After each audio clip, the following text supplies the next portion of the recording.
Amusing channel. तो आप सब कुछ कर दो, लाइक कर दो, शेयर कर दो, कमेंट कर दो और सब्सक्राइब तो जरूरी दबा दो। तो आज हमारा टॉपिक है, बताओ। तो दोस्तों आज हम आपको एक ऐसी कहानी के बारे में बताना चाह रहे हैं, सुनाएंगे, जिसको सुनकर आप लोगों का सीना गर्व से और सम्मान से तो चौड़ा जैसा हो इन्होंने जाएगा। बनाया वो आज का हमारा टॉपिक होगा। चलो स्टार्ट करते हैं। तो ये कहानी है वीर सैनिक के बारे में, जिनका नाम था राइफलमैन जसवंत सिंह रावत।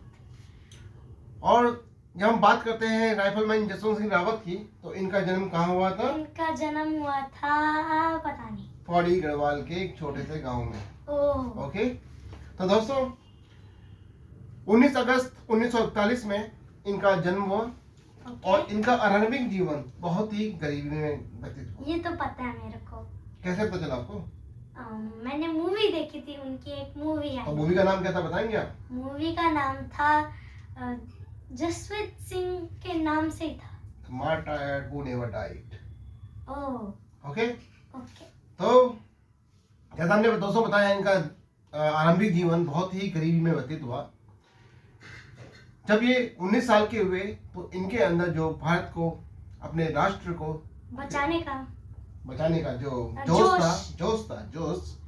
वो उन्होंने इनको प्रेरित किया। किस चीज के लिए? वो स्टार्ट हुआ उनका जोश किस चीज के लिए?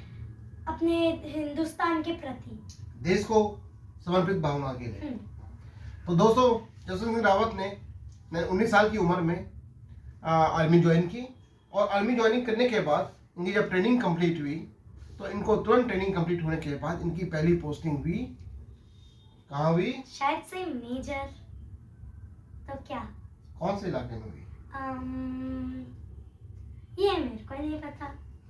अरुणाचल प्रदेश में नूरा, जहाँ तक मुझे याद है नूरा रंग के नाम से जगह जानी जाती है, वहाँ की पोस्टिंग हुई।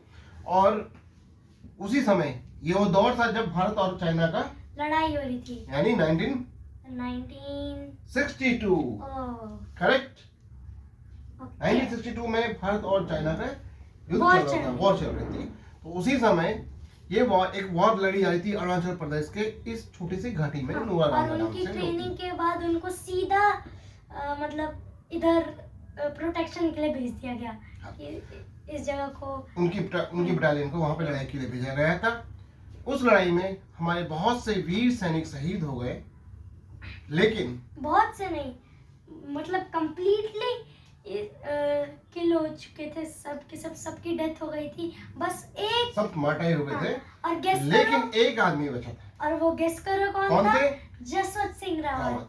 इन्होंने क्या किया वहां पे? इन्होंने अकेले दम पे अपने 72 आवर्स तक चाइना को संभाला, मतलब चाइना के वॉर की, चाइना के 1 मैन वर्सेस थाउजेंड्स। करेक्ट। एक अकेला इंसान पूरी चाइना की आर्मी को संभाल पा रहा था। इन्होंने कहा यह जाता है कि इन्होंने 72 आवर्स में मोर देन 300 चाइनीज सैनिकों को मार गिराया। और चाइनीज सैनिकों में इतना डर आ गया था, इतना कि डर, वो आगे बढ़ ही नहीं रहे थे।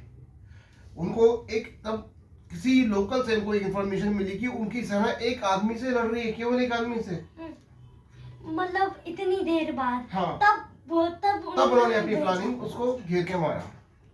और लास्ट में क्या किया उन्होंने?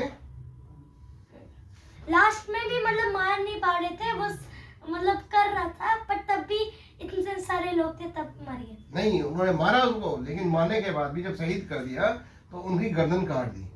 और उस गर्दन को अपने साथ ले गए। कहाँ ले गए? चाइना।